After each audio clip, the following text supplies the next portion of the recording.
Bonjour à tous, s'il n'y a pas de recette miracle pour réussir dans les cleantech, il y a certainement des ingrédients à respecter. On en parle dans cette deuxième émission du prix Cleantech République 2015.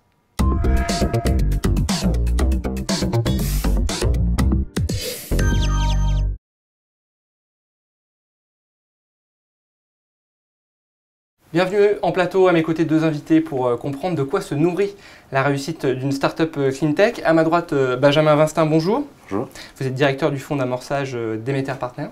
Vous êtes également membre du jury du prix Cleantech République 2015. Donc on a déjà eu la chance de travailler ensemble sur ce prix. En face de vous, Arthur Leroux, bonjour.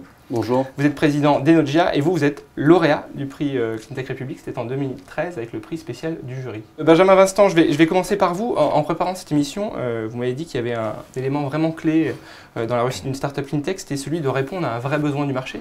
Mais on pourrait se dire que ça va de soi. Alors peut-être pourquoi est-ce un peu différent dans les cleantech par rapport à d'autres disciplines? Il y a une particularité dans les cleantech qui est qu'on est souvent sur des sujets qui sont B2B. Donc en tout cas pas tellement B2C. Donc ça veut dire que les technologies qu'on développe, on va devoir les adresser d'abord à des industriels. Donc ce n'est pas des marchés qui sont facilement entendables, compréhensibles par un entrepreneur qui développe sa technologie. Donc il y a un effort particulier à faire, je pense, dans les cleantech, d'aller bien comprendre comment la technologie s'insère dans un écosystème déjà existant. C'est assez différent, je pense, des startups plus numériques, objets connectés, où là, on va développer des produits un peu grand public ou des web services qui sont assez... où le besoin auquel on répond est assez immédiat. Autrement dit, il faut aller voir ses clients ou ses futurs clients plus vite quand on est dans les cleantech?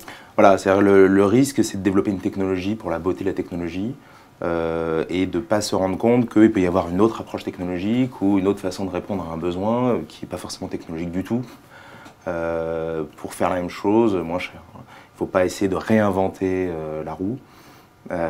Et on a souvent des entrepreneurs qui sortent des labos, qui ont des technologies, des brevets, et qui essaient de valoriser ces technologies.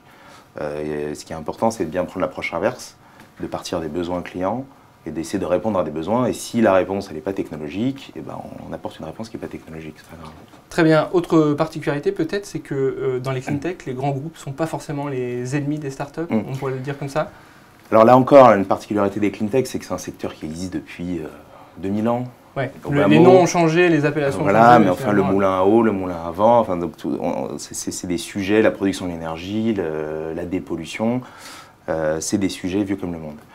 À la différence du web, où le monde est à créer. Donc des acteurs comme Google qui ont un peu plus de 10 ans, bon, évidemment, il n'y a pas du tout la transposition dans les cleantech où les sociétés existent depuis 200 ans, les marchés sont très régulés, très interconnectés avec les pouvoirs publics, etc. Aujourd'hui, quand on crée une start-up, on n'essaie pas de créer un nouvel EDF, on essaie de créer une start-up qui va être rachetée par EDF. Et je crois que là aussi, il y a une différence avec le monde du numérique, c'est que généralement, on essaie de créer le nouveau Google ou le nouvel acteur du taxi dématérialisé qui va être mondial, qui aujourd'hui n'existe pas. Voilà. On n'a pas vraiment l'équivalent dans les cleantech, c'est-à-dire que les acteurs sont déjà en place et l'objectif est de collaborer avec ces grands groupes et d'être ensuite intégré à ces grands groupes. Et puis le dernier point peut-être de particularisme des startups, c'est international. La Silicon Valley, par exemple, n'est pas forcément le paradis comme ça peut l'être dans le numérique. Voilà, là aussi, il y a des paradigmes assez différents.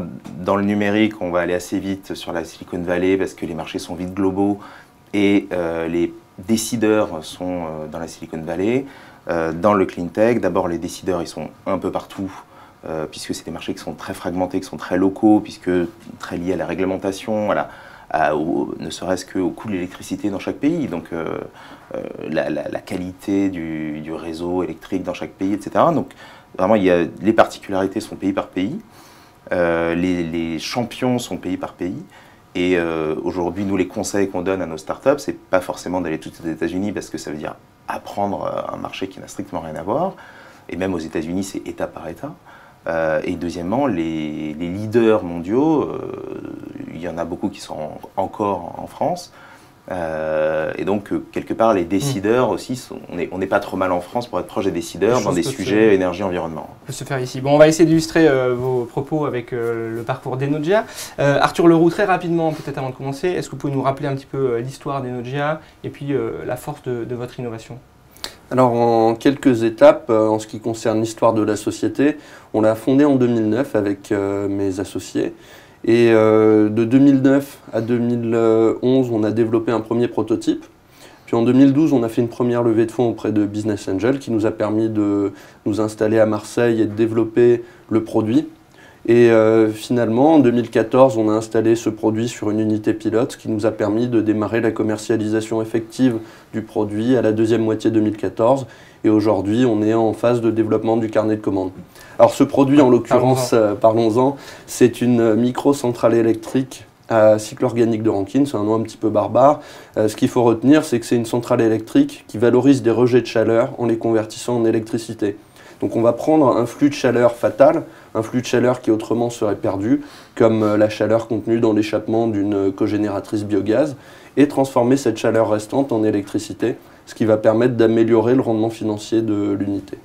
Dans les éléments qu'on a évoqués en début d'émission avec Benjamin, est-ce que vous retrouvez, je pense par exemple à l'aspect commercial, est-ce que vous êtes allé voir très vite vos futurs clients? Tout à fait. Alors on a tout de suite été à l'écoute du marché, on est allé rencontrer les clients sur des salons spécialisés. Notamment pour nous, le premier marché, c'était celui du biogaz agricole et de centres d'enfouissement. Donc on a été très rapidement présent dès 2011 sur des salons spécialisés pour rencontrer les acteurs, un peu mieux cerner leurs besoins.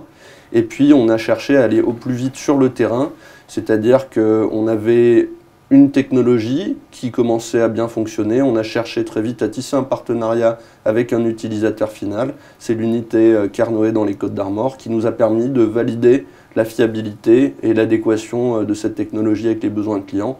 Et d'ailleurs, c'est ce qui nous permet aujourd'hui de commercialiser et d'avoir des bons résultats commerciaux en ce début d'année 2015. Et aussi la dimension internationale, je crois que vous êtes présent dans plusieurs pays. Alors on est présent en effet dans plusieurs pays, à l'écoute des marchés internationaux qui sont très demandeurs des technologies clean tech. Donc on a des unités qui sont présentes au Royaume-Uni, en Italie, mais on va également en installer au Brésil, on en a en Chine.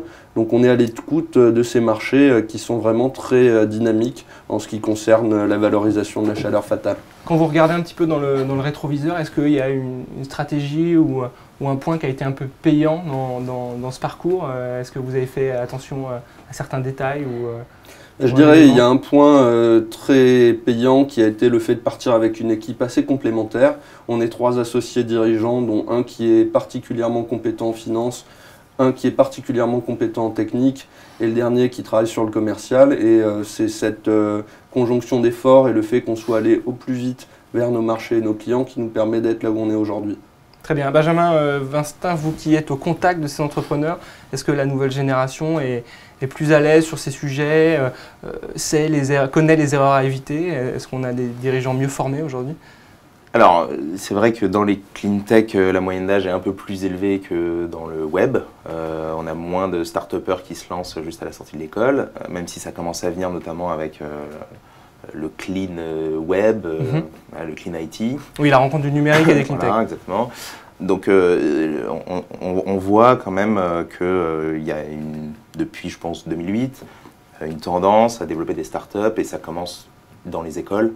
Donc aujourd'hui, on voit des générations de jeunes diplômés qui sont très au courant du Lean Startup, de toutes les théories en vogue dans la Silicon Valley, des méthodes agiles de développement, etc. Donc il y a quand même toute une théorie de la création de la startup qui effervesce aujourd'hui, qui n'existait pas, je pense, que je ne vois pas dans les générations précédentes. D'accord. Est-ce qu'il y a des nouveaux territoires aussi? Est-ce qu'il y a des nouveaux sujets qui sont un petit peu dans l'air du temps? Alors, d'abord, dans les clean tech, fondamentalement, c'est quand même dans l'air du temps. Les sujets, les sous-jacents sont extrêmement importants encore aujourd'hui. Donc là, il n'y a aucun doute là-dessus. On n'a jamais eu autant besoin d'énergie décarbonée ou de dépollution. Oui, les enjeux sont clairs et ils sont de plus en plus compris peut-être même. La particularité française est un peu originale, puisque la situation française est un peu originale. On a de l'énergie qui est pas chère, un environnement qui est plutôt favorable. Mais si on regarde au niveau global, les enjeux sont monstrueux. Donc, je rejoins ce que vous disiez. tous les pays en développement ont des besoins, alors ça peut être en électricité, mais ça peut être aussi en dépollution. On voit par exemple ce qui se passe en Chine sur tout ce qui est qualité de l'air. Donc aujourd'hui, il y a une grande thématique sur la qualité de l'air. Il y a la même chose sur la qualité de l'eau, le dessalement d'eau de mer par exemple, sur toutes les zones arides.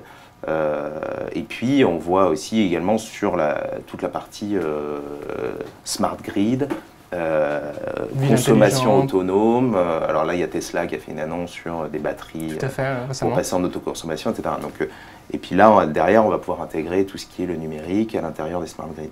Donc c'est un marché qui est en plein développement au niveau international, c'est sûr. Arthur Leroux, on fait un peu de futurologie là. Ça sera quoi la suite pour Enogia dans les prochains mois, les prochaines années? Alors la suite pour nous, c'est de continuer sur notre développement commercial sur les marchés que nous avions visés depuis déjà un peu plus d'1 an.